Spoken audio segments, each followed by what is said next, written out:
నమస్తే, welcome to debate point. నేను రాజశేఖర్. ప్రధానంగా కాంగ్రెస్ పార్టీ నూతనంగా ఏర్పడిన తర్వాత సంపూర్ణమైనటువంటి బడ్జెట్ ప్రవేశపెట్టింది. 2,91,000 కోట్ల రూపాయలతో దాదాపుగా ప్రవేశపెట్టినటువంటి బడ్జెట్కు సంబంధించి ఇప్పటికే పూర్తి స్థాయిలో ప్రజాప్రభుత్వంగా చెప్పుకున్నటువంటి ప్రభుత్వం ప్రజలకు అనుకూలంగా బడ్జెట్ను ప్రవేశపెట్టామని చెప్తుంది. కానీ ఇక్కడ కేసీఆర్ మొదటిసారి రావడం జరిగింది. ఆయన చేసిన విమర్శలు దీనికి వ్యతిరేకంగా ఉన్నటువంటి పరిస్థితి కనిపిస్తోంది. ఇటువైపు మహిళలు కానీ, రైతులు కానీ, ఉద్యోగస్తులు కానీ పూర్తిగా అన్యాయం చేసే విధంగా ఉందని చెప్తున్నటువంటి పరిస్థితి. మొట్టమొదటిసారి కేసీఆర్ రావడం ఒక ఎత్తు అయితే బడ్జెట్కు సంబంధించి కేటాయింపులు ఎలా జరిగాయి? ఇటువైపు చూసుకుంటే జిహెచ్ఎంసీకి సంబంధించి 10,000 కోట్ల రూపాయలు కేటాయించినటువంటి పరిస్థితి కనిపిస్తుంది. నీటిపారుదల శాఖకు సంబంధించి కానీ, విద్యకు కానీ, వైద్యం కానీ సంపూర్ణంగా ప్రజల ప్రభుత్వానికి సంబంధించినటువంటి కేటాయింపుగా కాంగ్రెస్ ప్రభుత్వం చెప్తుంది. ఇక ఇదే మన డిబేట్ కంటిన్యూ చేస్తాం. అసలు డిబేట్ పాయింట్కి సంబంధించి పూర్తి స్థాయిగా కాంగ్రెస్ పార్టీ నుంచి ఆచార్య గారు మనకి ఉన్నారు, అలాగే బీఆర్ఎస్ పార్టీకి సంబంధించి రామ్మోహన్ గారు, బీజేపీ పార్టీకి సంబంధించి క్రాంతి కిరణ్ గారు, అలాగే అనలిస్ట్ ప్రముఖ రాజకీయ విశ్లేషకులు పాపిరెడ్డి గారు మనకి స్టూడియోలో అందుబాటులో ఉన్నారు. వీరందరికీ ముందుగా డిబేట్కి స్వాగతం. ఒకటి, ఇక్కడ బడ్జెట్ గతంతో పోల్చుకుంటే ఈసారి, ఎందుకంటే కాంగ్రెస్ ప్రభుత్వం ఏర్పడిన తర్వాత అప్పులు కుప్పగా ఉందని ముందుగానే శ్వేతపత్రాలు విడుదల చేస్తుంది. ఈ సమయంలో సంక్షేమాలు అందించాలన్నా, ఇచ్చినటువంటి 6 గ్యారెంటీలు అమలు చేయాలన్నా చాలా కష్టసాధ్యమని చెప్పినటువంటి పరిస్థితి కనిపించింది. కానీ అందరికీ న్యాయం చేస్తాం, ఖచ్చితంగా ఇచ్చిన మాట నిలబెట్టుకుంటామని చెబుతూనే బడ్జెట్లో ఎవరికి ఎంత కేటాయింపులు ఇవ్వాలో ప్రకటించినటువంటి పరిస్థితి. దీనికి సంబంధించి ముందుగా రామ్మోహన్ గారు బీఆర్ఎస్ పార్టీకి సంబంధించి వెళ్దాం. రామ్మోహన్ గారు, పూర్తి స్థాయిలో చూసుకుంటే గతంతో పోల్చుకుంటే ఈసారి బడ్జెట్ అనుకూలంగా ఉంది, ప్రజలకి అనుకూలంగా ఉన్నటువంటి పరిస్థితి ఉందని చెప్తున్నారు. మీ పార్టీకి సంబంధించి కేసీఆర్ గారు చాలా రోజుల తర్వాత అసెంబ్లీలోకి వచ్చారు. ఏం మాట్లాడబోతున్నదో మనం వెళ్ళి చూద్దాం. కానీ ఈరోజు మాట్లాడుతున్న ప్రెస్ మీట్లో చాలా సందర్భాల్లో మహిళలకి, రైతులకు అన్యాయం చేశారు. కానీ రైతులకు సంబంధించి కానీ, మహిళలకు సంబంధించి కానీ పూర్తి స్థాయిలో బడ్జెట్ కేటాయించని చెప్తుంది కాంగ్రెస్ పార్టీ. మీరేమంటారు రామ్మోహన్ గారు?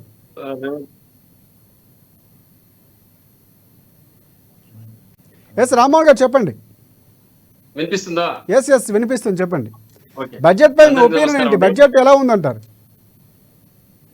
ఖచ్చితంగా బడ్జెట్ ఎక్కడ కూడా సంక్షేమ పథకాల ఊసలేదు కాబట్టి తెలంగాణకు కేవలం ఇది రాజకీయంగా ప్రేరేపితంగా మాట్లాడడం తప్పితే పెద్దగా అందులో తెలంగాణకు సంక్షేమం గురించి పెద్దగా కనిపించిన దాఖలాలు, బడ్జెట్ కేటాయించిన దాఖలాలు కనిపించదు. ఎందుకంటే ముఖ్యంగా రేవంత్ రెడ్డి గారి సర్కారు అధికారంలోకి రావడం కోసం చెప్పిన హామీల కొరకు ఎక్కడ కూడా ₹1 కేటాయించినట్టుగా బడ్జెట్ లో చూపడం జరగలేదు. మరి దీనిపైన పూర్తిగా కాంగ్రెస్ ప్రభుత్వం విఫలమైపోయింది.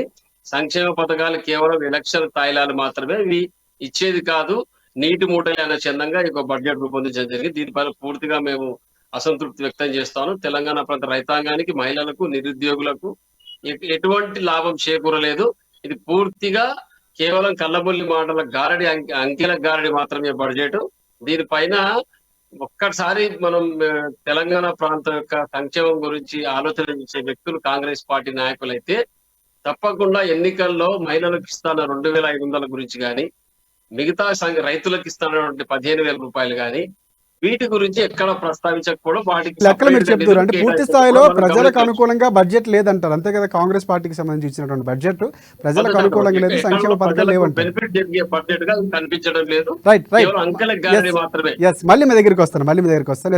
కాంగ్రెస్ పార్టీకి సంబంధించి ఆచార్య గారు చెప్పండి. కాంగ్రెస్ ప్రభుత్వం చాలా ప్రతిష్టాత్మకంగా తీసుకుంటే బడ్జెట్ ముందు నుంచి కూడా ప్రజలకు అనుకూలంగా ఉండాలన్నటువంటి తాపత్రయంతో వెళ్తుందని పదే చెప్తుంది కాంగ్రెస్ ప్రభుత్వం. ఇక్కడ కూడా బడ్జెట్ సంబంధించి కేటాయింపులు అలాగే ఉన్నాయని చెప్తుంది. కానీ ఇక్కడ బీఆర్ఎస్ పార్టీకి సంబంధించి హరీష్ రావు మాట్లాడినా, కేటీఆర్ మాట్లాడినా, కేసీఆర్ మాట్లాడినా, లేకపోతే ఇప్పుడు మనకి రామ్మోహన్ గారు మాట్లాడుతున్నా పూర్తిగా ఎక్కడా కూడా అనుకూలంగా లేదు, అంకెల గార్డెన్ చెప్తున్నారు. ఆయనేమో రాజకీయ ప్రసంగంలా ఉంది బట్టి విక్రమార్క గారి వ్యాఖ్యలు తప్ప అక్కడ బడ్జెట్లో లేదని కేసీఆర్ కూడా చెప్పారు. ఏమంటారు అసలు మీరు?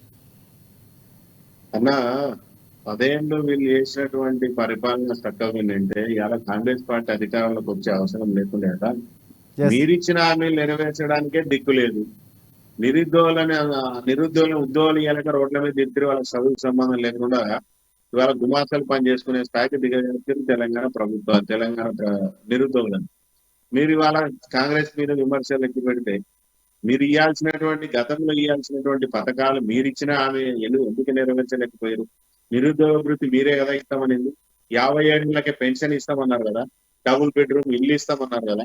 మరి ఇన్ని పథకాలు ప్రజలకు ఇచ్చి మీరు ఇవ్వలేకుండా మీరు ఏమో ఆడలేక ఓడమల్లన్న అన్నట్టు మా మీద మీరు మాట్లాడితే మీరు చేసిన అప్పుల కుప్ప 7 లక్షల కోట్ల అప్పు ఈ రాష్ట్రంలో మిగిలింది.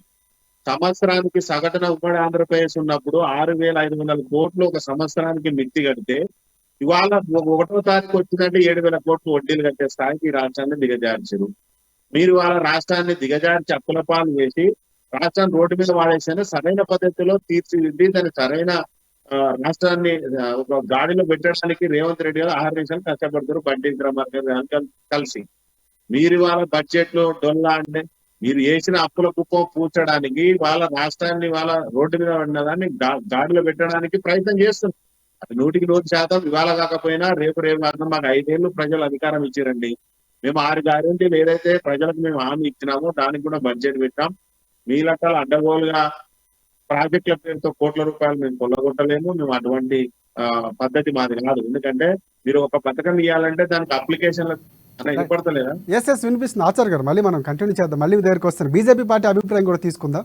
ఎస్ క్రాంతికిరణ్ గారు చెప్పండి. అంటే బీజేపీ పార్టీకి సంబంధించి నిన్నే రాష్ట్రానికి రావాల్సిన నిధుల్లో ఎక్కడ కూడా పేరు కూడా ప్రస్తావించలేదని కేంద్ర బడ్జెట్ సంబంధించి మాట్లాడుకున్నారు. ఇప్పుడు ఈరోజు రాష్ట్ర బడ్జెట్కు సంబంధించినటువంటి వచ్చినటువంటి పరిస్థితి. సో బడ్జెట్పై మీ అభిప్రాయం ఏంటి? అనుకూలంగా ఉందంటారా? సో ఏం మాట్లాడతారు? అందరికి నమస్కారం. ఒకటి ఏమనిపించిందంటే తెలంగాణ రేవంత్ రెడ్డి గారి ప్రభుత్వం వారు ఏదైతే అధికారంలో రావడానికి వారి గద్దె ఎక్కడానికి ఏవైతే హామీలు చేసిండ్రో ఆ హామీలను కాపాడుకోవడానికి స్పష్టంగా ఈ బడ్జెట్ లాగా కనిపించింది. అభివృద్ధి అవన్నీ కూడా రాబోయే రోజుల్లో మనం అందరం కూడా చూస్తాము. కాకపోతే ఇది ఒక ఎక్స్పెరిమెంటల్ బడ్జెట్ లాగా నాకు అనిపించింది. చాలా అటు యువతకు కానివ్వండి, మహిళలు కానీ, అగ్రికల్చర్కి కానివ్వండి, ఇవన్నిటి కూడా వాళ్ళ ప్రొజెక్షన్స్ ప్రకారం వాళ్ళు అలకేట్ చేస్తున్నారు. ఒకటి ఇందాక మీరు అన్నట్టు నిన్న కేంద్ర ప్రభుత్వం ఏదైతే బడ్జెట్ ప్రవేశపెట్టిందో దాంట్లో తెలంగాణ ఒక ప్రమేయం ఏడ కూడా పదం అనే రాలేదు అనే విషయాన్ని నేను తీవ్రంగా ఖండిస్తున్నాను. ఎందుకంటే కేవలము నిన్న ప్రవేశపెట్టిన బడ్జెట్ లో తెలంగాణ అనే ఒక పదం రాలేదు, కానీ ఏదైతే స్టేట్ కి సెంట్రల్ కి ఏదైతే ఫెడరల్ సిస్టమ్ లో ఏదైతే అండర్స్టాండింగ్ ఉంటుందో ఆ అండర్స్టాండింగ్ అనుగుణంగా తెలంగాణ రావాల్సిన స్పష్టమైన నిధులు ఏవైతే ఉంటాయో అవన్నీ కూడా ఖచ్చితంగా అలొకేషన్ అయినట్టే కదా. రైట్ అంటే అది వేరే అంశం. ఈరోజు ఈ బడ్జెట్ గురించి మాట్లాడదాం, మధ్యలో దాని గురించి కూడా ప్రస్తావిద్దాం. ఈరోజు బడ్జెట్ అనేది ఏదైతే రాష్ట్ర ప్రభుత్వం ప్రవేశపెట్టిందో భట్టి విక్రమార్క గారు, అంటే ఆమోదయోగ్యం, ప్రజలకు అనుకూలంగా ఉందని కాంగ్రెస్ పార్టీ చెప్తుంది. సో మీ బీజేపీ పార్టీకి సంబంధించినటువంటి బడ్జెట్లో పరంగా ఒకసారి అనాలిసిస్ చేసుకుంటే ఎలా ఉందంటారు? వాళ్ళు ఏదైతే వాగ్దానాలు చేసి అధికారంలోకి వచ్చారో ఆ కుర్చీ కాపాడుకునే ప్రయత్నంలోనే ఈ యొక్క బడ్జెట్ ఉన్నట్టు కనబడుతుంది. ఎందుకంటే ఒక్కటి అంటే ప్రజలకు ఇచ్చిన మాట నిలబెట్టుకునే ప్రయత్నం చేస్తుంది, ఆ దిశగా వెళ్తుందనే కదా. ఒకటి వాగ్దానాలు చేసిన ఏదైనా సరే, ఇప్పుడు ఒక 2-3 ఎగ్జాంపుల్ చెప్తాను. ఇప్పుడు షెడ్యూల్ క్యాస్ట్ డెవలప్మెంట్ ఫండ్ పేరు మీద డిక్లేర్ చేస్తున్నారు. ఎంత డిక్లేర్ చేస్తున్నారు? 33 కోట్ల 33,150 crores ఏదో వాళ్ళు బేసిక్ 1 to 3 శాంపుల్ గా చెప్తున్నాను నేను, అలొకేషన్ చేసినారు. చేస్తే అంటే ప్రీవియస్ ఇయర్ ఏదైతే 23-24 లో ఏదైతే అలొకేషన్ ఉందో దానికి కంపేర్ చేస్తే దాదాపు 3,000 కోట్ల రూపాయలను గడ్డి కొట్టింది. ఆ రకంగా యూత్ వెల్ఫేర్ లో చూసినట్టయితే ఆడ కూడా దాదాపు 15,000 కోట్లు గడ్డి కొట్టింది. అంటే ఎక్కడో ఒక చోట అంటే ఇన్ జనరల్ ఒక ప్రిన్సిపల్డ్ ఫామ్ లో ఏదైతే అలొకేషన్ జనరల్ గా గత 10 సంవత్సరాల నుంచి వస్తున్నాయో వాటిని డివియేట్ చేసుకుంటా కాంగ్రెస్ వాళ్ళు ఏదైతే హామీలు ఇచ్చుకున్నారు అధికారంలో రావడానికి వాటి మీద ఎక్కువ ఫండ్స్ అలొకేషన్ చేసినట్టు కనపడుతుంది. రైట్ మనకి పాపిరెడ్డి గారు ఉన్నారు స్టూడియోలో. పాపిరెడ్డి గారు చెప్పండి. అంటే 3 పార్టీలు వర్షన్ వినే ఉంటారు. ఇటువైపు కేసీఆర్ వ్యాఖ్యలు మొట్టమొదటిసారి రావడం జరిగిందంటే చాలా సందర్భాలు రేవంత్ రెడ్డి రావాలని మీ అనుభవాన్ని మాకు అవసరం చెప్పండి, మమ్మల్ని సరిదిద్దే ప్రయత్నం చేయండి, లేకపోతే సూచనలు ఇవ్వండి అని చెప్పినటువంటి పరిస్థితి ఆయన రావడం జరిగింది. సో ఎల్లుండి వస్తారా రారా అనేది కూడా కొంతవరకు ఉన్నా కూడా ఎల్లుండి వస్తారనేది నమ్మదాం మనం కూడా. సో ఎలా ఉండబోతుందో. బట్ ఈరోజు బడ్జెట్ ప్రవేశపెట్టిన తర్వాత పార్టీలకు సంబంధించిన స్పందన కానీ ఒక అనాలిసిస్గా చూస్తే కనుక ఎలా ఉందంటారు బడ్జెట్ గత ప్రభుత్వాల బడ్జెట్తో పోల్చుకుంటే కనుక? 3 పార్టీల యొక్క వర్షన్ నిన్న బీఆర్ఎస్, కాంగ్రెస్, బీజేపీ సార్ వాళ్ళ పార్టీ స్టాండ్స్ ఉంటాయి కాబట్టి వాళ్ళ అధికార ప్రతినిధులుగా అంతకన్నా ఎక్కువ మాట్లాడలేరు. అయితే ఒక విషయం ఏంటంటే ఇవాళ 2,91,000 చిల్లరతో ఇవాళ కొత్తగా వచ్చిన కాంగ్రెస్ ప్రభుత్వం తన మొట్టమొదటి బడ్జెట్ ప్రవేశపెట్టినప్పుడు వాళ్ళు అక్కడ చెప్పారు రెవెన్యూ బడ్జెట్ ఎంత అంటే 2,21,000. అంటే ప్రభుత్వానికి వచ్చే ఆదాయం గంత మట్టుకు మాత్రమే. దానిలో కూడా ఇది గవర్నమెంట్ ఇచ్చిన రిపోర్టే. అలా వాళ్ళు ఇచ్చిన రిపోర్ట్లు ఏమి ఇచ్చారంటే states share in central taxes. అంటే మన ప్రభుత్వం నుంచి వెళ్ళి జిఎస్టీ సెంట్రల్ గవర్నమెంట్ పోయినప్పుడు మళ్ళీ అక్కడి నుంచి వెళ్ళి కూడా కొన్ని పైసలు మళ్ళీ సెంట్రల్ గవర్నమెంట్ నుంచి వెళ్ళి స్టేట్కి వస్తాయి. దాని వాటా ఏంటంటే 26,000 కోట్ల 216. ఇది సెంట్రల్ గవర్నమెంట్ మన స్టేట్ నుంచి వెళ్ళి వసూలు చేసిన జిఎస్టీలో ఇచ్చిన వాటా. రెండవది సేల్ ట్యాక్సెస్ అండ్ డ్యూటీస్. అంటే ఇక్కడ తెలంగాణ ప్రభుత్వం రకరకాల పన్నుల విధానం ద్వారా రకరకాల విధానాల ద్వారా అది సేకరించిన ఆదాయం ఏంటంటే 1,38,181. ఇకపోతే ఈ నాన్ ట్యాక్స్ రెవెన్యూస్లో ఇంట్రెస్ట్ రిసీట్స్ అంటే ఏదో కొన్ని ఆస్తుల మీద ఈ ప్రభుత్వానికి ఎంత వచ్చిందంటే 712 కోట్ల రూపాయల ఆదాయం రావడం జరిగింది. ఇక ఇంకో ముఖ్యమైన పద్ధతి ఏంటంటే ఇక్కడ మన బీజేపీ ప్రతినిధి క్రాంతి మాట్లాడు, ఇప్పుడు other non tax revenue including grant in aid from centre, ఇది 56,131 కోట్లు. మొత్తం కలిస్తే ఎంత అంటే 2,21,243. ఇది ప్రభుత్వానికి వస్తున్న ఆదాయం.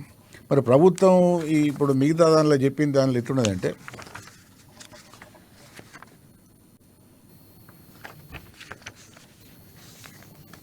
ఇక మొత్తం ఇప్పుడు ఇది 2,20,21 కోట్ల రూపాయల వివరాలు. గవర్నమెంట్ బడ్జెట్ ఎంత ప్రవేశపెట్టింది? 2,91,000 కోట్లు. అయితే మరి అది మిగతాది ఎక్కడి నుంచి వచ్చినట్టు అంటే రెవెన్యూ రిసీట్స్ 2,21,242 కోట్లు. నేను ఇంతకుముందు చెప్పిన మిగతా అమౌంట్లో పబ్లిక్ డెట్ అంటే ప్రభుత్వ రుణాలు ఎంత ఉన్నదంటే 62,000 కోట్ల 112. 62,000 కోట్ల 112 అంటే 62,112 కోట్లు. ఇక పోతే లోన్స్ రికవరీస్లో 3,560 కోట్లు వచ్చినాయి. 3,560 కోట్లు మరి గవర్నమెంట్ ఎక్కడో అప్పులు ఇచ్చిందంటే వాటి పైసలు వచ్చినాయి. తర్వాత పబ్లిక్ అకౌంట్స్ నెట్ 4,000 కోట్లు. మొత్తం కలిస్తే బడ్జెట్ విలువ ఏంటంటే 2,90,914. తర్వాత మిగతా కొన్ని ఇది పబ్లిక్ డెట్ రీపేమెంట్లో కొంత పైసలు వచ్చినాయి. దాని మొత్తం కలుపుకుంటే 2,91,159. అంటే వాస్తవంగా అంటే ఇదే పరిస్థితి అంతకుముందు తెలంగాణ బీఆర్ఎస్ ప్రభుత్వం ఉన్నప్పుడు కూడా ఇదే పరిస్థితి ఉండే. అంటే వాస్తవ ఆదాయానికన్నా కూడా బడ్జెట్ ఎప్పుడు కూడా అప్పులతోనే చేయడం జరిగింది. ఇప్పుడు కూడా ఇదే పరిస్థితి ఈ గవర్నమెంట్ కూడా చేయడం జరిగింది. ఇది వాస్తవం. ఇది ఇచ్చిన డాక్యుమెంటు ఆంధ్రప్రదేశ్ గవర్నమెంట్ ఇవాళ బడ్జెట్ ప్రవేశపెట్టింది, నాది కాదు. అయితే ఇక్కడ ఈ సమస్య ఏంటంటే మరి ఈ పైసలు ఇప్పుడు 2,91,000 బడ్జెట్ కదా. ఇప్పుడు అంతకుముందు రామ్మోహన్ గారు ఏమన్నా కూడా అంతకుముందు కేసీఆర్ ప్రభుత్వంలో ఉన్నప్పుడు ప్రభుత్వం అప్పులు చేయకుండా అభివృద్ధి అవుతుందని వాళ్ళు చెప్పారు. ఇప్పుడు అదే మాట ఇప్పుడు కాంగ్రెస్ కూడా అంటున్నది. అయితే ఇప్పుడు వీళ్ళు మేజర్గా మరి 2,91,000 దేనికి పెట్టారంటే ఒక 2-3 పద్ధతులకు బాగా పెట్టారు. ఒకటి ఏంటంటే వ్యవసాయ రంగానికి చాలా పెద్ద ఇప్పుడు ఇవాళ బడ్జెట్ కేటాయింపులో జరిగింది ఏంటంటే 72,000 కోట్ల 659 కోట్లు. 72,659 కోట్లు అంటే 2,91,000లో 72,659 కోట్లు అంటే చాలా పెద్ద అమౌంట్. ఇది తర్వాత రెండో పెద్ద పద్ధతిగా మనం చూస్తే సంక్షేమంలో కూడా వాళ్ళు ఎట్లు ఇచ్చారు. ఎస్సీ సంక్షేమానికి 33,000 కోట్ల 33,124 కోట్లు. ఎస్టీ సంక్షేమానికి 17,056 కోట్లు. బీసీ సంక్షేమానికి 9,200 కోట్లు. మైనార్టీ సంక్షేమానికి 3,300 కోట్లు. అట్లాగే స్త్రీ శిశు సంక్షేమం ఇంతకుముందు రామ్మోహన్ గారు అన్నారు శిశు వాళ్ళకు పెద్ద అనుకున్నంత పెద్దగా ఇవ్వలేదని, దానికి ఎంత ఇచ్చారంటే 2,736 కోట్లు. ఇది మొత్తం కలిపితే ఎంత అవుతున్నదంటే దాదాపుగా 50, 59, 61, 65,000 కోట్ల పైన సంక్షేమానికి ఇవ్వడం జరిగింది. ఒకవైపు ఏమో 72,000 కోట్ల చిల్లర వ్యవసాయ రంగానికి, ఒకవైపు 60,000 కోట్ల పైన సంక్షేమానికి. అంటే అన్ని కింది వర్గాల వాళ్ళకు అంటే ఎస్సీ, ఎస్టీ, బీసీ, మైనార్టీ, శిశు, మహిళా సంక్షేమం. ఈ రెండు పెద్ద కేటాయింపులు జరిగింది. దాని తర్వాత కొంతమేరకు గ్రామీణ పంచాయతీ రాజు కూడా ఎంత ఇచ్చారంటే వాళ్ళు 29,816 కోట్లు ఇవ్వడం జరిగింది. అంటే దానిలో రూరల్ డెవలప్మెంటు రకరకాల పంచాయతీ రాజు ఇట్లా చూసుకుంటూ పోతే జెన్కో వాళ్ళకు 16 కోట్లు 16,000 కోట్లు, ఆరోగ్యానికి 11,000 కోట్లు, విద్యారంగానికి 21,000 కోట్లు. అంటే అన్ని వర్గాలు కవర్ చేసింది, అయితే అంటే అనుకూలంగా ఇచ్చింది అంటారా? ఇవాళ అంటే నేను చెప్పిన తర్వాత మీరు రియాక్ట్ కాదు, ఎట్లా రియాక్ట్ అయితే బాగుంది. Yes. ఇవాళ బట్టి విక్రమార్క గారు బడ్జెట్ ప్రవేశపెడుతూ మాది వాస్తవ బడ్జెట్, అంకెల గారటి కాదు, ఇది మేము ఏం చెప్పినామో అది తూచా తప్పకుండా చేస్తామని ఫస్ట్ ఆయన మాట అన్న తర్వాతనే బడ్జెట్ ప్రవేశపెట్టడం జరిగింది. అయితే మా అటువంటి వాళ్ళ విశ్లేషకులకు కానీ, నేను ఒక ఎకనామిక్స్ ప్రొఫెసర్గా నాకు కనబడేది ఏంటంటే, ఒక ఉన్న పరిస్థితులు అంటే ఇప్పుడున్న ఆర్థిక పరిస్థితులలో ఈ బడ్జెట్ని నేను రూపొందించినాను, కొంత మేరకు ఈ వ్యవసాయ రంగం ఒక పెద్దపీట వేస్తున్నా, అట్లాగే ఇరిగేషన్ కూడా 21,000 చిల్లర ఇవ్వడం జరిగింది. 26,000 కోట్లు. 26,000 కోట్లు. ఆ 26,000 కోట్లలో 16,000 కోట్లు మళ్ళీ అప్లై అది ఇంట్రెస్ట్కి పోతుంది. Yes.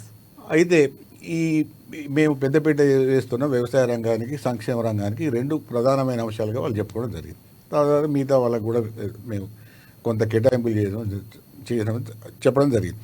అయితే ఇక్కడ సమస్య ఏంటంటే, ఇప్పుడు ఈ 2,91,000 కోట్లలో కేవలం ఈ మూలధన పెట్టుబడి అంటే అభివృద్ధి కోసం పెట్టిన ఖర్చు, అభివృద్ధి కోసం ఖర్చు పెట్టిందంటే 33,000 కోట్ల చిల్లర అంతే. అంటే ఈ మొత్తం 2,91,000 కోట్లలో తెలంగాణ ప్రభుత్వం ఈ ఆర్థిక సంవత్సరం ఖర్చు పెట్టబోయేది 33,000 కోట్ల రూపాయల మాత్రమే మూలధనం. అంటే అదే అభివృద్ధి కోసం, మిగతాదంతా కూడా సంక్షేమానికి, తర్వాత మిగతా రకరకాల పద్ధతులకు అన్నిటికీ పెట్టారు. అంటే జీతాలు, పెన్షన్స్, తర్వాత మెయింటెనెన్స్, ఇవన్నీ కూడా మిగతా అంతా దానికే పోతుంది. దానిలో 60,000 కోట్ల పైచీలకు రుణం. అయితే మరి ఇప్పుడు ఈ పరిస్థితికి ఇట్లుండదు కదా, ఇది ఏమున్నదంటే, ఇప్పుడు నా అటువంటి వాళ్ళకి మాకు అనిపించేది ఏంటంటే, ఉన్న వాస్తవ పరిస్థితులలో ఏ ఆర్థిక మంత్రి అయినా కూడా ఉన్న ఆదాయం గింతున్నది, అప్పులు 7 లక్షల పైన ఉన్నాయి, 7 లక్షల కోట్ల పైన, దానికి వడ్డీ కట్టాలి, తర్వాత ఆదాయం గింతున్నది. ఎందుకంటే ఇవాళ రాష్ట్ర ప్రభుత్వాలు కూడా ఎక్కువ తక్కువ పనులు వేసి ఆదాయాన్ని ఎందుకు సమకూర్చుకోలేకపోతున్నారంటే, కేసీఆర్ కూడా అదే ప్రాబ్లం వచ్చింది. ఏంటంటే ఇప్పుడు సెంట్రల్ గవర్నమెంట్ ఒక కొత్త విధానం పెట్టింది, ఏంటంటే GST, goods and service tax. పెద్ద ఎత్తున రాష్ట్రంలో ఆదాయాలు వచ్చే చాలా మట్టుకు కేంద్ర ప్రభుత్వానికే పోతున్నాయి. కేంద్ర ప్రభుత్వం ఇక్కడ జరుగుతున్నది ఏంటంటే, కొంత ఇప్పుడు ఈ కేంద్ర నిధులు కూడా ఎట్లా పంపకం చేయాలి రాష్ట్రాలకు, కేంద్రం దగ్గర డబ్బులు ఉంటాయి, ఆ డబ్బులను రాష్ట్రాలకు ఏ ప్రాతిపదికన ఏ సూత్రంతో ఇవ్వాలి. ఇవ్వడంలో వాళ్ళు ఏం చేశారంటే, ఒక 2 ఇంపార్టెంట్ కండిషన్స్ పెట్టి, ఒక సూత్రం ఏంటంటే, జనాభా ఎక్కువ ఉంటే వాళ్ళకి ఎక్కువ ఇవ్వాలి. ఒక రాష్ట్రానికి జనాభా ఎక్కువ ఉంటే జనాభా దామాషాలో ఈ కేంద్ర నిధులు వాళ్ళకి పోవాలి. రెండవది ఏంటంటే వెనుకబడతనం, ఒకవేళ ఆ రాష్ట్రం ఎక్కువగా వెనుకబడతనం ఉంటే కూడా వాళ్ళకి ఎక్కువగా ఇవ్వాలి. అయితే ఇక్కడ జరుగుతున్నది ఏంటంటే, ఉదాహరణకు మన తెలంగాణ రాష్ట్రాన్ని తీసుకుంటే, మన దగ్గర జిఎస్టీ ₹1 ఒకవేళ కేంద్ర ప్రభుత్వానికి పోతే, కేంద్ర ప్రభుత్వం మనకి ఎంత ఇస్తున్నది అంటే 43 నుంచి 44 పైసలు ఇస్తున్నది. అదే నేను రేవంత్ రెడ్డి గారు కూడా చెప్పారు. ఇది వాస్తవం, ఎవరు చెప్పినా కూడా ఇది లెక్కలేదు. సెంట్రల్ గవర్నమెంట్ ఇప్పుడు మనం సొంతంగా చెప్పింది కాదు, లేకపోతే లెక్కలు చెప్తున్నాడు. అయితే 53-54 పైసలు వేరే రాష్ట్రాలకు పోతున్నాయి, ముఖ్యంగా యూపీ, బీహార్ అటు వెనుకబడ్డ రాష్ట్రాలు. అంటే దేశంలో అవి అన్ని రాష్ట్రాలే కాబట్టి దానికి కూడా అవసరం అంటే అవసరమే, ఓకే. అయితే ఇక్కడ జరుగుతున్నది ఏంటంటే, రాష్ట్ర ప్రభుత్వాలు వేరే విధంగా పెద్ద ఎత్తున ట్యాక్సులు వేసి ఆదాయాన్ని సమకూర్చుకునే మార్గాలు తక్కువగా ఉన్నాయి. రెండో వైపు కాంగ్రెస్ కూడా ఎట్లా దీనిలో ఈ ఇష్యూలో ఇరుక్కుపోయిందంటే, ఇప్పుడు ఈ పథకాలకు అన్నిటి కూడా దాదాపు 60-65 వేల కోట్ల రూపాయలు కావాలి. అంటే ఉన్న కమిట్మెంట్తో పాటుగా, ఉన్న వ్యయంతో పాటుగా ఇంకా వీళ్ళు చేసిన ఈ ప్రామిసెస్ 60-65 వేల కోట్ల రూపాయలు అదనంగా కావాలి. ఇప్పటికీ 60 వేల కోట్ల రూపాయలు అప్పు ఉంటుంది. రాబోయే కాలంలో ఇప్పుడు ఈ రైతు రుణమాఫీ నుంచి 30-31 కోట్ల నుంచి మొదలు పెడితే, టీఆర్ఎస్ ప్రభుత్వం లేదా బీఆర్ఎస్ ప్రభుత్వం ఇప్పటికి కూడా మొన్న ఈ హైదరాబాద్ నడుస్తున్నది, చర్చ నడుస్తున్నది, 40 నుంచి 50 వేల కోట్ల బిల్స్ పెండింగ్లు ఉన్నాయి. కాంట్రాక్టర్స్ ఒక్కొక్కరు 4-5 ఏళ్ళ నుంచి తర్వాత మిగతా అన్ని రకాల సమస్యలు ఉన్నాయి. కాబట్టి ఈ సమస్యల నుంచి వెళ్ళి ప్రభుత్వం గట్టెక్కడానికి ఏ అవకాశాలు ఉన్నాయి అన్నది ఇప్పుడు చర్చ జరుగుతుంది. వ్యయం పెరుగుతున్నది, ఆదాయం తక్కువగా ఉన్నది, ఇది అసలు సమస్య. రైట్ ఆచార్య గారు ఒకటి కాంగ్రెస్ పార్టీకి సంబంధించి క్లియర్గా అంటే ఇక్కడ ఇటువైపు నుంచి చూసుకుంటే అటువైపు నుంచి చూసుకుంటే ఏవైతే మాట ఇచ్చారో దానికి అనుకూలంగా బడ్జెట్ అంటే ప్రజలకు ఇచ్చిన మాట నిలబెట్టుకునేందుకు అనుకూలంగా రాజకీయంగా ఉన్నాయన్నటువంటి ఒక విమర్శ అయితే, ప్రజలు మాట నిలబెట్టుకోవడానికి ఒక విధంగా అంటే ఇప్పుడు పాపిరెడ్డి గారు చెప్తున్న లెక్కల ప్రకారం చూసుకున్నా అంటే సంక్షేమానికి ఎంత పెట్టారు పూర్తి స్థాయిలో అని చెప్తున్నటువంటి పరిస్థితి కనిపిస్తుంది. సో మీ లెక్కల ప్రకారం చూసుకుంటే ఇటువైపు మహిళలకు కానీ రైతులకు కానీ ముఖ్యంగా నిరుద్యోగులకు సంబంధించి కూడా అన్యాయం చేస్తుంది. ఇప్పుడే హరీష్ రావు కూడా కాసేపు ఆయన ప్రెస్ మీట్ నిర్వహించారు. ఆయన చెప్తున్నటువంటి అంశాలు కూడా చాలా వరకు దానికి దగ్గరగానే ఉన్నటువంటి పరిస్థితి. సో మీరేమంటారు?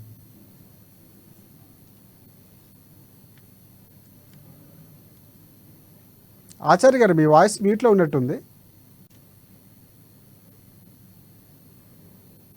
ఎస్ నిరుద్యోగులకు కానీ ఎవరిని కూడా ఇబ్బంది పెట్టే ప్రయత్నం చేయరు.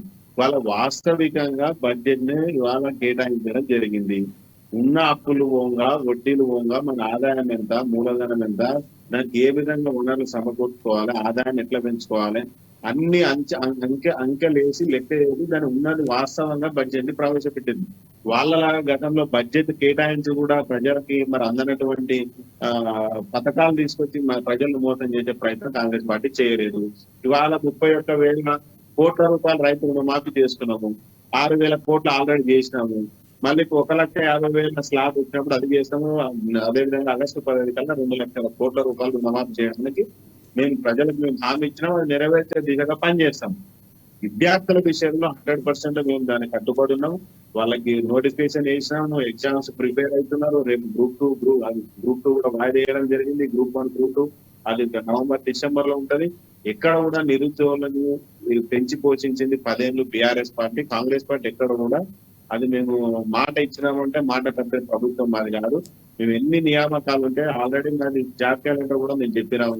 మేము జాబ్ క్యాలెండర్ ఇస్తాం, నోటిఫికేషన్ ఎప్పుడు వేసాం తెలుసు, అన్ని చెప్పి చేస్తున్నాం. వాళ్ళలాగా 10 ఏళ్ళ కూడా జాబ్ క్యాలెండర్ వేయలే, వాళ్ళు నోటిఫికేషన్ వేయలే. ఇక వాళ్ళు మా నిరుద్యోగుల గురించి మాట్లాడితే, ఇక బడ్జెట్ గురించి మాట్లాడితే ఇక అంతకంటే ఇక ప్రజలు చూస్తారు. ఏదైనా సరే మేము వచ్చి 8 నెలలు అవుతుంది. ఇంకా ప్రభుత్వం ఇంకా ప్రస్తుతం ఉన్నటువంటి ఈ అప్పుల గండ నుంచి బయటపడే ప్రయత్నం చేస్తూ ఇటు రాష్ట్రాన్ని కూడా ఒక ఆర్థికంగా ఇబ్బందులు పడి మరి అప్పుల పాలైనటువంటి రాష్ట్రాన్ని సరిదిద్దే ప్రయత్నంలో అన్ని రకాలుగా రాష్ట్రాన్ని గాడిపెట్టే ప్రయత్నం చేస్తాం. నిరుద్యోగులు కూడా ఎక్కడ కూడా మేము ఎవరిని కూడా ఇబ్బంది పెట్టే ప్రయత్నం లేదు. ఇప్పుడు అన్ని విధాలుగా ఇప్పుడు మెట్రో వాటర్ దానికి 3,385 కోట్లు కేటాయించినారు. జిహెచ్ఎంసీకి 3,065 కోట్లు కేటాయించినారు. అదే విధంగా అంటే ఇక్కడ మనకి నిరుద్యోగులు అనేవారు గతంలో చూసుకుంటే ఆచార్య గారు పూర్తిగా కీలక పాత్ర పోషించారు. నిరుద్యోగులకు సంబంధించి ఎక్కడ కూడా అంటే ఉద్యోగులకు సంబంధించి కూడా పిఆర్సీ విషయంలో కానీ 20 నుంచి 30% పెంచుతారు. గతంలో కేసీఆర్ లాగా పెంచలేరని కూడా హరీష్ రావు మాట్లాడినటువంటి పరిస్థితి మీరు చూసే ఉంటారు. అంటే ఇంకోటి ప్రభుత్వ ఉద్యోగుల్లో కేటాయింపులు కూడా పూర్తి స్థాయిలో లేవు. 5 డిఏలు బ్యాలెన్స్ ఉన్నాయి. దానికే దాదాపుగా 10,000 కోట్లు అదనంగా అవుతాయి. అవి కూడా కేటాయించలేదు. ఏం చేస్తున్నారు అంటే కేవలం మాటల గారడీ అని చెప్తున్నటువంటి పరిస్థితి కూడా కనిపిస్తుంది. అంటే హరీష్ రావు వ్యాఖ్యలకు సంబంధించి ఏం చెప్తారు? ఇప్పుడు హరీష్ రావు గారు ఫస్ట్ బడ్జెట్ సమావేశంలో కూర్చొని ఎమ్మెల్యేగా అసలు ఏం పెట్టారు, ఉద్యోగులకు పెట్టినరా పెట్టలేదన్న 31,768 కోట్ల రూపాయలు నిరుద్యోగులు పెట్టినాం. ఆయన పెట్టిన బడ్జెట్ కాపీలోనే ఉంది. మరి అది కూడా చదువుకున్నప్పుడు హరీష్ రావు మాట్లాడినంత మాత్రాన ప్రభుత్వం మాట్లాడితే మేము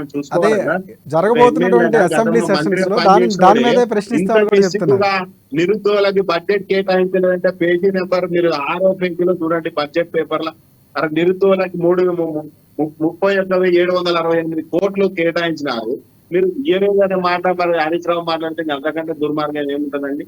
అంటే కేవలము ప్రభుత్వాన్ని మీద బురద చల్లాలి, ప్రభుత్వాన్ని ఏదో చేయాలనే ఉద్దేశంతో చేస్తున్నారు. కానీ నిజంగా బడ్జెట్ లో ఏం పెట్టామని కూడా సోయలే కూడా మాట్లాడితే కదా మనం ఏం చేయలేము.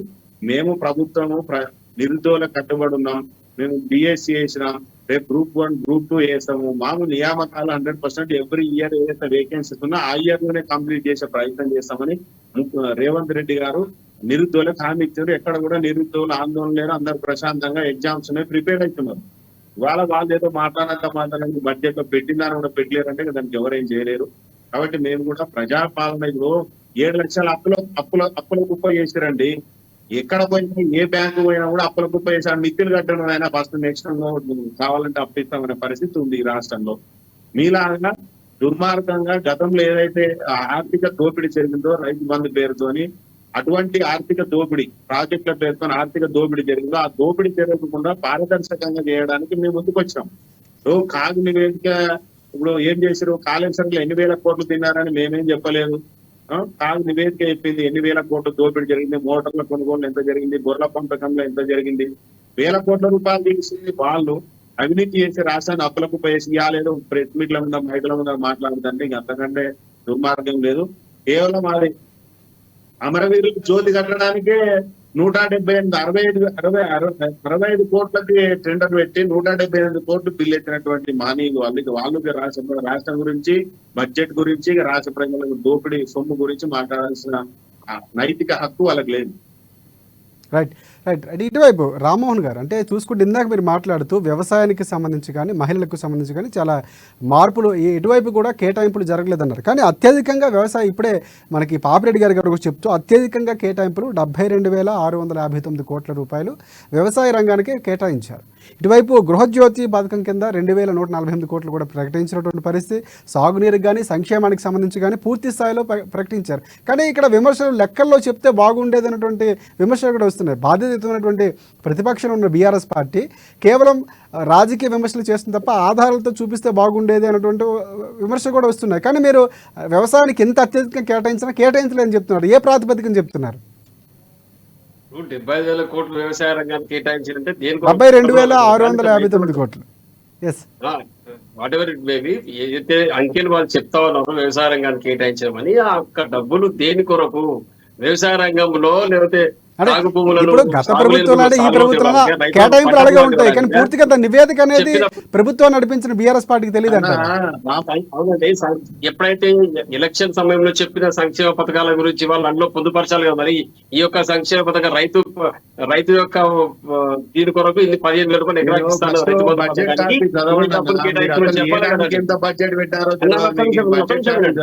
ఒక్క నిమిషం వినండి. మీరు చెప్పింది మేమంతా విన్నాం కదా. మీకు ఏమంటున్నాం అంటే, మీకు తమ చెప్పినారు, మీరు గత ప్రభుత్వం చెప్పిన హామీని నెరవేర్చలేదు, మొత్తం మేమే చేసినాం కాబట్టి మీ ప్రభుత్వం ఓడగొట్టని మీరు మాట్లాడుతున్నారు. మరి అలా కేంద్రంలో నరేంద్ర మోడీ గారు మంచి చేసినందుకే కాంగ్రెస్ పార్టీ ఓడిపోయిందా? కేంద్రంలో ప్రజల నిర్ణయం ఎట్లా శిరస వహించాలి. కానీ మీరు ప్రభుత్వం పనిచేసిందా చేయాలి. కులమానం చూస్తా ఉన్నాం ఎంత పర్సెంట్ తో మీరు ఓట్లోకి వచ్చారు. రామ్మోహన్ గారు బడ్జెట్ మీద అదే చెప్తున్నాను. మేము చెప్పిన పథకాలు రైతు బంధువులు మీరు పేరు మార్చి మీరు 10,000 ఎకరాకి ఇస్తారు, మీరు 15,000 చెప్పినారు. మేము 2,000 ఇప్పించాం, మీరు 4,000 చెప్పారు. ఈ పెన్షన్ల కొరకు, ఈ రైతు బంధు కొరకు ఎన్ని డబ్బులు కేటాయించారు? ఆ డబ్బులు ఎక్కడ ఉన్నాయి, ఎక్కడ నుంచి తీసుకొస్తారు? మళ్ళీ మాట్లాడి 7 లక్షల కోట్లు అప్పైంది, మేము మిత్తిని కట్టేది సరిపోతుంది అన్నప్పుడు, మరి ఎలక్షన్ సమయంలో మీరు రాష్ట్రం యొక్క హితం కోరుకుంటే, తెలంగాణ ప్రజల హితం కోరుకుంటే, టిఆర్ఎస్ పార్టీ అప్పులు చేసింది, ఈ రాష్ట్రము ఇప్పటికీ ఆర్థిక నష్టాల్లో కూరుకుపోయింది, మేము గట్టెక్కిస్తాం, మేము అప్పు చేయము, మేము ఎలాంటి తాయిలాలు ప్రకటించి మీరు మాకు ఓటేయండి, మీ రాష్ట్రాన్ని చక్కదిద్దామని వచ్చి చెప్పి ఎలక్షన్ లో గెలిచింటే మీరు మాట్లాడమని విలువ ఉంటుండే. ఈ రోజు ఆ రోజు మీకు 7 లక్షల కోట్ల అప్పు ఉంది తెలంగాణ రాష్ట్రానికి. కానీ మరి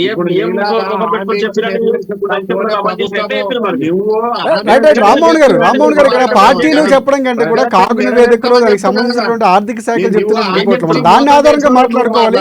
5 ఏళ్ల పాటు మీరు ఎన్ని మాట్లాడినా, రామ్మోహన్ గారు ఆచార్య గారు ఎన్ని మనం మాట్లాడుకున్నా మళ్ళీ ప్రభుత్వాలు మారు. కానీ ఇక్కడ బాధ్యతయుతమైనటువంటి బీఆర్ఎస్ పార్టీకి సంబంధించినటువంటి వచ్చారు కాబట్టి సూచనలు చేయండి, లేకపోతే ఇక్కడ ప్రజలకి ఇంకొంచెం పెంచుంటే బాగుండేది. ఆ నివేదిక చెప్పాలని కోరుకుంటున్నాం మేము. రామ్మోహన్ గారు గురించి మీరు డిస్కషన్ చేయాల్సిన అవసరం లేదు. మేము తీర్చలేకుంటే ప్రజలు మమ్మల్ని ఓడగొడతారు మీలాగా. మీరు దాని గురించి బడ్జెట్ మీద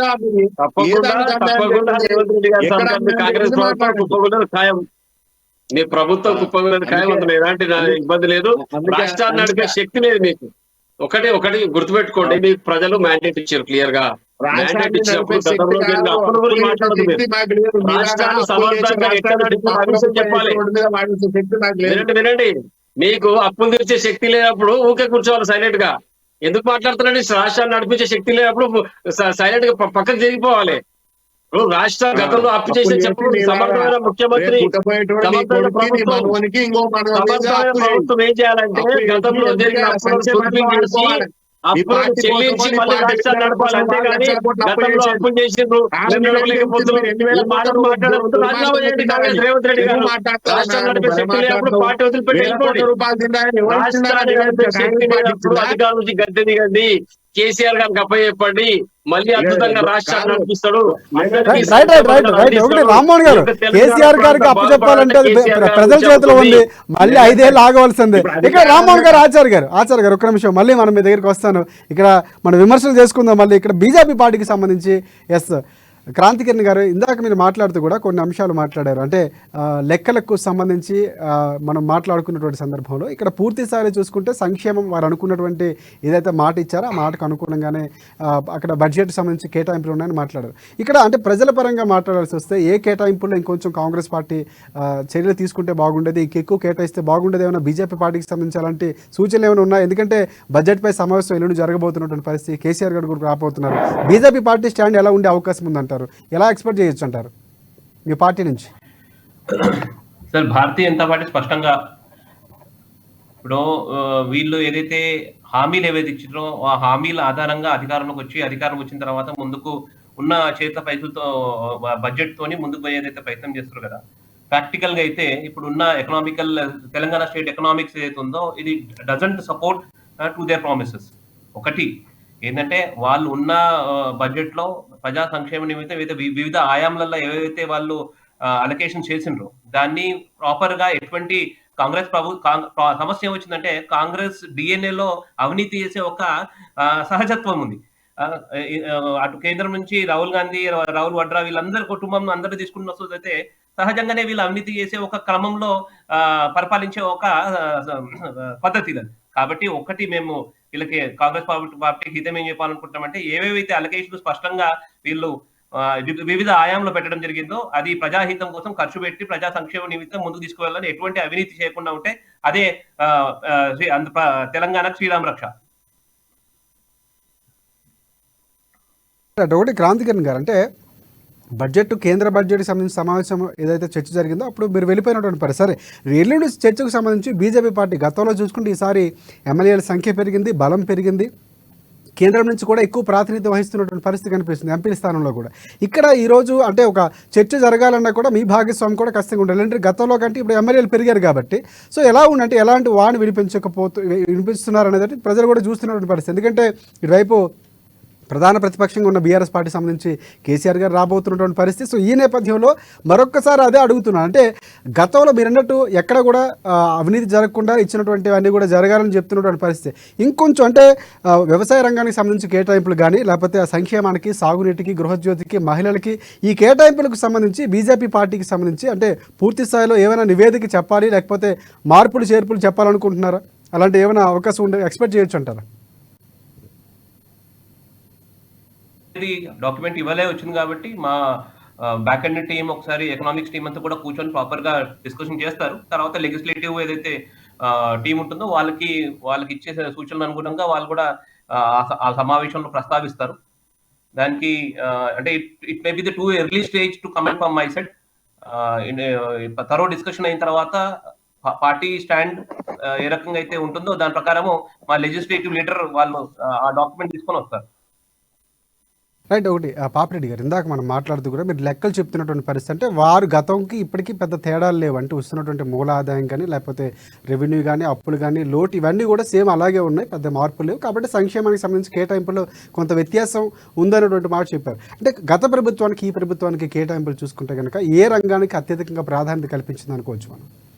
ఇప్పుడు ప్రాధాన్యాలు ఇప్పుడు అంతకుముందు కేసీఆర్ గవర్నమెంట్ వచ్చినప్పుడు ఆయన 2 ప్రాధాన్యతల గురించి పదే చెప్పిండు. ఒకటి, ఇది కొత్త రాష్ట్రం, ఈ కొత్త రాష్ట్రంలో లోటుగా ఉన్న ఒకవైపు కరెంటు లేదా ఎలక్ట్రిసిటీ, రెండో వైపు ఇరిగేషన్. ఈ రెండింటికి చాలా పెద్ద ఎత్తున ఆ ఇరిగేషన్లో కూడా ఒక విధంగా కొంత వ్యవసాయం, ఈ 2 రంగాలకు నేను అధిక ప్రాధాన్యత ఇస్తానని చెప్తూ దాదాపుగా కేటాయింపులు కూడా ఇప్పుడు ఉదాహరణ కాళేశ్వరం ప్రాజెక్టుకు 1,00,000 కోట్ల నుంచి 1,40,000 కోట్ల వరకు వేయడం జరిగింది.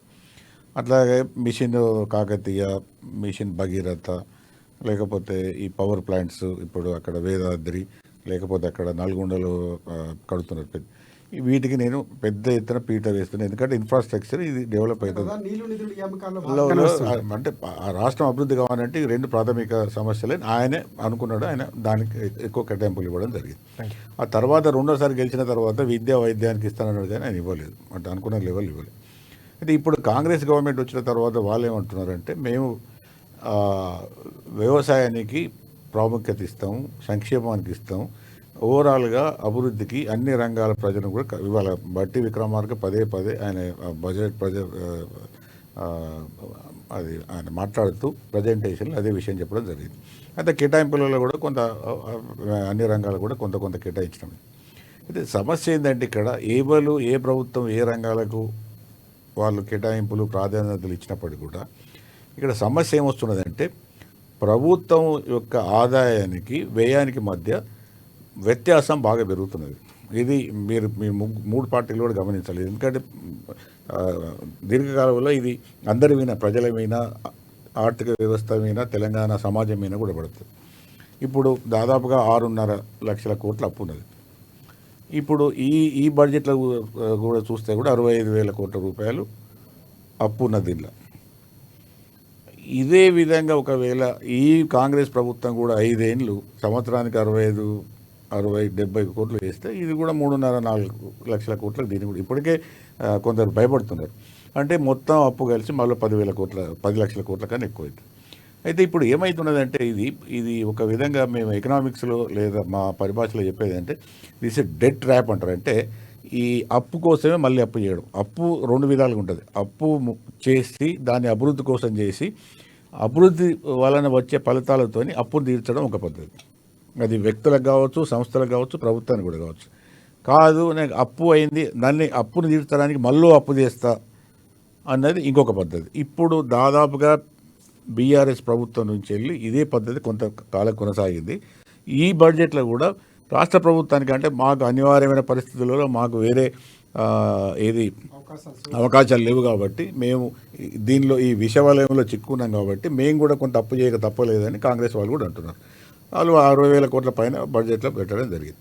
అయితే ఎవరు ఏం మాట్లాడినప్పుడు అటు బీఆర్ఎస్ వాళ్ళు మాట్లాడినప్పటికీ కూడా కాంగ్రెస్ వాళ్ళు మాట్లాడినప్పటికీ ఎవరేం మాట్లాడినప్పటికీ కూడా వ్యయానికి రాబడికి పొంతన లేకుండా పోయినప్పుడు ఒక విధమైన ఒక జటిల సమస్యలు వస్తాయి. ఇది ఎందుకు జరుగుతున్నది అని వచ్చినాడు.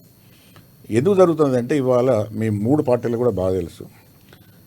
ఒకప్పుడు ఈ రాజకీయ తీవ్ర పోటీలు కానీ రాజకీయాల్లో ఇంత విధమైన ఆకాంక్షలు కానీ ఇంత లేకుండే. ఇప్పుడు ప్రతి పార్టీ కూడా ఏదో ఒక లెవెల్లో అధికారంకి రావాలి. అంటే దీన్ని ఏమంటారంటే కాంపిటేటివ్ పాలిటిక్స్ అంటారు. కాంపిటేటివ్ పాలిటిక్స్ అంటే ఈ కాంపిటీషన్ కూడా రాజకీయాల్లో చాలా దూరం పోయింది. కాబట్టి మేము ఎలక్షన్లు వచ్చినప్పుడు ఏదో విధంగా మేము అధికారం తీసుకోవాలి. కేసీఆర్ గారు కొన్ని సంక్షేమ పథకాలు పెడుతున్నాడు, ఆసరా పెన్షన్ ఇస్తున్నాడు, లేకపోతే రైతు బంధు ఇస్తున్నాడు, ఇంకోటి ఇస్తున్నాడు. కాబట్టి కాంగ్రెస్ వాళ్ళు ఏమనుకున్నారు, మేము 2 సార్లు ఇప్పటికే ప్రతిపక్షంలో ఉన్నాం, ఈసారి మేము అధికారం రావాలి కాబట్టి అంతకన్నా మేము ఎక్కువ వేయాలి. ఆసరా పెన్షన్ 2,000 అంటే మేము 4,000 ఇస్తాం, రైతు బంధు నువ్వు 5,000 ఇస్తామంటే మేము 7,000 ఇస్తాం. అయితే ఈ రాజకీయ ఏదైతే మన కాంపిటేటివ్ పాలిటిక్స్లో ఏమవుతుందంటే హామీలు ఎక్కువ చేస్తున్నారు. హామీలు చేసేటప్పుడు ఒక విధంగా నేను పొలిటికల్ పార్టీల తరఫున మాట్లాడతాను. అటు బీఆర్ఎస్ పార్టీ కానీ లేదా ఇప్పుడు అధికారంలో కాంగ్రెస్ పార్టీ కానీ రాష్ట్ర ఆదాయ పరిస్థితులు తెలియనంత అమాయకులు కాదు వీళ్ళు. ఈ పార్టీ కాదు, ఆ పార్టీ కాదు. తెలిసి వాస్తవాలు తెలిసి కూడా వీళ్ళు ప్రామిస్ చేశారు. అది అంత ఇప్పుడు నేను రామ్మోహన్ గారు మీకు కూడా అంట, ఎప్పుడైతే కాంగ్రెస్ వాళ్ళు చేసిన తర్వాత కేసీఆర్ మళ్ళీ 2వ విడత ఏం చెప్పిండు, అంతకన్నా ఎక్కువ ఇస్తా అని చెప్పిండు వాళ్ళు. అంటే ఇవన్నీ ఏం జరుగుతున్నాయంటే అధికారం నిలబెట్టడం కోసం ఒక విధంగా మీకు శక్తి ఉన్నదా లేదా, ఆదాయ వనరులు ఉన్నాయా లేవా, రాష్ట్రానికి అంత శక్తి ఉన్నదా అని మర్చిపోయి అధికారం రావడం కోసం చేస్తున్న పనుల వలన ఇవాళ ఈ సంక్షేమ పథకాలు అనేవి ఇవ్వడం వల్ల ఎప్పుడు ఇవ్వాలి అంటే మనకు శక్తి ఉన్న మేరకు ఇవ్వాలి. శక్తిని దాటిపోయి మొత్తం వ్యవస్థే దానికి తీసుకుపోయి అధికారమే పరమావధి అనుకున్నప్పుడు ధరలు కూడా ప్రజలపై పడే అవకాశం కూడా ఉంటుంది. ప్రజలు పడమే కాదండి, ఇప్పుడు సంవత్సరానికి 60-70 వేల కోట్లు అప్పు చేసి డెవలప్మెంట్ అంటే ఇది ఎవరు కట్టాలి? అంతకుముందు కేసీఆర్ గారు అదే చేశారు. రైట్. ఒకటి ఇక్కడ కేసీఆర్ గారు కూడా రాపోతున్నారు. అంటే ఇన్ని రోజులు ఆయన రావాలని పదే ఇప్పుడు ఒకటి రాజశేఖర్ కేసీఆర్ రేపు అసెంబ్లీకి వస్తాడా, మాట్లాడతాడా, అవన్నీ వాళ్ళ వాళ్ళ వాళ్ళ పార్టీ విషయాలు. కానీ నేను మాట్లాడేది రావడం ఏ వ్యూహం ఇది ఇది రావడం అంటే అదే అది అపోజిషన్ లీడర్గా ఇన్ని రోజులు అంటే పిలిచినా రానటువంటి వ్యక్తి ఈసారి అది పిలిచినా బడ్జెట్ రావడం అంటే ఒక ప్లానింగ్ తో ఏమైనా వచ్చే అవకాశం ఉందని ఎక్స్పెక్ట్ చేయొచ్చు అంటారు. రాజశేఖర్ గారు ఆయన ఇప్పటికి కూడా వస్తాడా కూడా మనకు తెలియదు. Yes. ఒకవేళ నేను నాటువంటి వాడిని అడిగితే నేను చెప్పేది ఏంటంటే రావాల్సిన బాధ్యత ఉంటుంది. ఎందుకంటే ఆయన ప్రతిపక్ష నాయకునికి హోదాగా అనుభవిస్తున్నాడు. ప్రతిపక్ష నాయకునిగా ఆయన చేయాల్సిన పని ఏంటంటే, ఓకే నన్ను మీరు విమర్శించేది కాదు, అప్పులు చేసినామని మీరు ఏం చేసినా అడగాలి. కనీసం ఆ బాధ్యత ఉందిగా. నేను అక్కడ ఇంట్లో పడుకుంటారా అని అంటే ఆయన తప్పు, అది ఆయన కర్మ, ఆయన ఇష్టం. కానీ ఇక్కడ నేను ఎవరి పార్టీ తరఫున మాట్లాడతాను, నేను మాట్లాడతాను. కానీ ఈ విధమైన వ్యవస్థ ముందుకు పోతే రాబోయే కాలంలో మాకు రైటింగ్ అంతా వాళ్ళంటారు మాకు కనబడుతున్నది. రాబోయే పరిస్థితులలో చాలా గడ్డు పరిస్థితులు ఎదుర్కోవాల్సి వస్తుంది. ఇప్పుడు మేము చెప్తా మీకు, ఆచార్య గారు ఇవాళ ఎంత సమస్య ఉన్నదంటే రాష్ట్ర ప్రభుత్వానికి 40 నుంచి 50,000 కోట్ల రూపాయల బిల్స్ పెండింగ్లు ఉన్నాయి. బీఆర్ఎస్ ప్రభుత్వం మీకు ఇచ్చిపోయింది కానుకది. ఇప్పటికి 4 నుంచి 5 ఏళ్ళు అయింది వాళ్ళు కాంట్రాక్టర్ పనిచేసి. కొందరు ఆప్లా పాలైనరు, కొందరు సూసైడ్ కూడా చేసుకున్నారు. రెండవది ఫీ రీఎంబర్స్మెంట్, కాలేజీలకు పైసలు వస్తారు, కాలేజీ నడిపే పరిస్థితి లేదు. అది పాత నుంచి వస్తున్నది. తర్వాత ఈ మన రాజీవ్ ఆరోగ్యశ్రీ లెక్క పెట్టుకుంటూ పోతే నాకు తెలిసిన మటుకి 70,000 కోట్ల రూపాయలు బిల్స్ పెండింగ్లు ఉన్నాయి. ఆ డబ్బులు మీ రైతు రుణమాఫీకి ఇంకా మీరు 10,000 కోట్లు ఇచ్చారు, ఇంకా 20,000 కోట్లు ఈ ఆసరా, ఇవన్నీ ఇప్పుడు మీరు ఆడోళ్ళకు 2,500 ఇస్తామన్నారు. దాన్ని ఊసేలేదు బడ్జెట్లో, చాలా విషయాలలో లేదు. ఈ రాబోయే కాలంలో మామూలుగా మేము ఇస్తాము చేస్తాము అనేది రాజకీయ నాయకులు మాట్లాడేది. కానీ మా మండలిగా నమ్మకం, ధైర్యం వస్తలేదు. ఎందుకంటే ఆదాయం చూసినా, ఖర్చులు చూసినా ఆదాయం ఖర్చులకు ఎక్కడ పొందనే లేదు. కాబట్టి రాబోయే కాలంలో ఇప్పటికైనా కూడా రాజకీయ పార్టీలు రాజకీయాలు మానుకొని వాస్తవాలు గమనించి ఎంతవరకు మేము ప్రామిసులు చేయాలి, ఎంతవరకు ఈ ప్రభుత్వం మాకు ప్రజలు మోయగలుగుతారనేది కావాలి. కానీ లేకుండా పోతే జరిగే పరిణామాలు ఇదే విధంగా ఉంటాయి. రైట్. కాంగ్రెస్ పార్టీ నుంచి ఆచార్య గారు చివరిగా అంటే పూర్తి స్థాయిలో కేటాయింపులు పాపిరెడ్డి గారు చెప్పినటువంటి అంశాలను చాలా ప్రజానీకానికి సంబంధించి ఆయన ప్రజల దృష్టికోణంలో చెప్పారు చాలా అంశాలు. ఒకటి పార్టీ పరంగా చూసుకున్నప్పుడు మీరు ఇచ్చిన హామీలకు సంబంధించి చివరిగా చెప్పాలంటే బడ్జెట్కి సంబంధించినటువంటి ఖచ్చితంగా మీకు అనుకూలంగా ఇచ్చుకున్నారు, లేకపోతే ఇంకోటి కానీ ప్రజలకు సంబంధించినటువంటి ఇచ్చే ప్రయత్నం చేశారు. కానీ చాలా హామీలు మహిళలకు సంబంధించి కానీ ఉన్నటువంటి విమర్శలు వస్తున్నాయి. సో ఓవరాల్గా చివరిగా చెప్పాలంటే ఏం చెప్తారు? అంటే బడ్జెట్కు సంబంధించి మిగతా పార్టీలు చేస్తున్న కామెంట్స్ సంబంధించి మీరు ఏం చెప్తారు? సార్, ఇప్పుడు పాపిరెడ్డి గారు చెప్పింది వాస్తవమే. గతంలో అడ్డగోలుగా బడ్జెట్లు పెట్టి ఎవరు కూడా ఏ పథకాలు కూడా ప్రజలకు అందనటువంటి పరిస్థితి. ఇప్పుడు గతంలో ఏం చేశారు, 1,000 కోట్ల లక్షల కోట్ల రూపాయలు జరిగినవం వల్ల కేవలం రైతు బంధు పేరుతో 500 ఎకరాలు ఉన్నోనికి, 600 ఎకరాలు ఉన్నోనికి, చెట్లకు, గుట్టలకు, రియల్ ఎస్టేట్ వెంచర్లకు, దాదాపుగా కార్పొరేట్ సంస్థలకు ఇచ్చినటువంటి దుర్మార్గమైన పరిస్థితి ఆ రోజు అట్లా పోయింది. కాబట్టి వాళ్ళ 7 లక్షల కోట్ల అప్పులు అపాలైంది. కాబట్టి ఇవాళ పారదర్శకంగా ఏదైతే గతంలో అవినీతి జరిగి లక్షల కోట్ల రూపాయలు దుర్వినియోగమైనాయో ఆ దుర్వినియోగం చేయకుండా ఇవాళ రైతులతో వాళ్ళ అభిప్రాయం తీసుకొని రైతు భరోసా ఎవరికి ఇవ్వాలి, ఎవరు నిజమైన రైతులు, ఎవరు కార్పొరేట్ సంస్థలు, ఎవరు చెట్లు గుట్టలకి, ఎమ్మెల్యేలకు, మంత్రులకు, 100 ఎకరాల వాళ్ళకి ఇవ్వాలా వద్దని ఒక నియమ నిబంధనలు ఏర్పాటు చేసుకొని వాళ్ళ రాష్ట్ర ప్రభుత్వం ఒక సరైన నిర్ణయం తీసుకొని సరైన పద్ధతిలో పోతుంది. ఇవాళ ఏదో 1,000 కోట్లు పెట్టినా కదా అని చెప్పేసి ఒక అంగల్ గార్డు నియమించడం కాకుండా నిజాయితీగా ఏదైతే రాష్ట్రానికి అవకాశం ఉందో, రాష్ట్రంలో మూలధనం ఉందో దాని ప్రకారం మనం ఈ విధంగా రైతులకు ఏదైతే ఇటువైపు కేసీఆర్ గారు కూడా రాబోతున్నారు, మంచి పరిణామం అంటారా? ఇంకొక విషయం కూడా చెప్పాలి. అలవి కాని హామీలు మేము కూడా ఇయ్యలేదు. కేవలం మేము ఇచ్చిన మొత్తం హామీలు 60,000 కోట్ల రూపాయలు మాత్రమే అవుతున్నాయి. కాబట్టి దాన్ని మేము ఒకటి తర్వాత ఒకటి చేసుకుంటూ వెళ్తున్నాం. మేమే ఇప్పుడు ఎక్కడ కూడా ఇప్పుడు ఫ్రీ బస్ కానివ్వండి, 500 సిలిండర్లు కానివ్వండి, ఇప్పుడు అదేవిధంగా ఇప్పుడు రైతు రుణమాఫీ 1,00,000 రూపాయలు కానివ్వండి, ఒక్కొక్కటి చేసుకుంటూ వెళ్తున్నాం. మీరు ఇప్పుడు అదేంలో ప్రజలకి 27వ తారీఖున బడ్జెట్ లో దీనికి సంబంధించి చర్చ ఉండబోతుంది. కేసీఆర్ గారు కూడా రాబోతున్నారు. ఆ పరిణామాన్ని ఏ విధంగా చూడొచ్చు అంటారు? కాంగ్రెస్ పార్టీ ఎప్పటి నుంచో కోరుకుంటుంది అదే రావాలి కదా. నేనేమంటున్నా, ఒక ప్రధాన ప్రతిపక్ష నాయకుడుగా 10 ఏళ్ళు ఈ రాష్ట్రాన్ని పాలించినటువంటి ముఖ్యమంత్రిగా తాను గతంలో ఏం చేసిండు, మేమేం చేస్తున్నాము, నువ్వు చేసినా కరెక్ట్, ఎంత కరెక్ట్ చేసినావు, ఇవాళ ఏం తప్పులు ఉన్నాయి, గతంలో ఏం తప్పులు ఉన్నాయి, ఈ రోజు ఏం తప్పులు ఉన్నాయి, చర్చ పెడితేనే కదా తెలిసేది. ఇప్పుడు చర్చ ఏం జరగకుండా ఆయన ఇంట్లో ఉండి ఇప్పుడు ప్రజలకి, ఇప్పుడు ప్రధాన ప్రతిపక్షం ఏంటంటే ప్రజలకు అన్యాయం జరుగుతుంటే ప్రశ్నించే వాళ్ళు, ప్రశ్నించేటోడు ఇంట్లో కూర్చుంటే ఇంకా ప్రజలకు ఎక్కడ న్యాయం జరుగుతుంది? నీ అనుభవం కూడా రాష్ట్ర ప్రజలకు కావాలి కదా.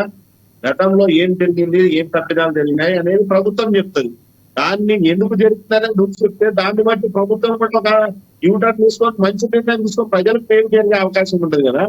రైట్. అంతేగాని మేము ఇంటి దగ్గర ఉంటే మేము రాష్ట్రాన్ని వెళ్దాము మా స్థాయి వాళ్ళది కాదు అన్నట్టుగా మీరు వ్యవహారం తగిలి ఉంటే ప్రజలు బుద్ధి చెప్తారు.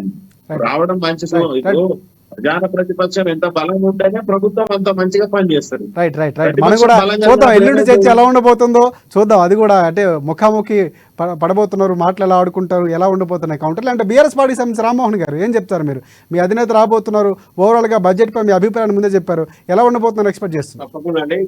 కేసీఆర్ గారు అసెంబ్లీకి వస్తారు, దాంట్లో ఎలాంటి డౌట్ లేదు. ఇంతకుముందు చెప్పడం జరిగింది, వాళ్ళ అనారోగ్య కారణంగా ఆగిపోయిన తప్పితే దాంట్లో ఎలాంటి రాజకీయ కోరం లేదు. ఖచ్చితంగా వాళ్ళు అసెంబ్లీకి వస్తారు. తెలంగాణ అస్తిత్వ పోరాటం చేసే వ్యక్తిగా తెలంగాణ ప్రజలకు సంక్షేమ పథకాలు అందించే విధంగా కాంగ్రెస్ పార్టీతో పోరాటం చేస్తారు.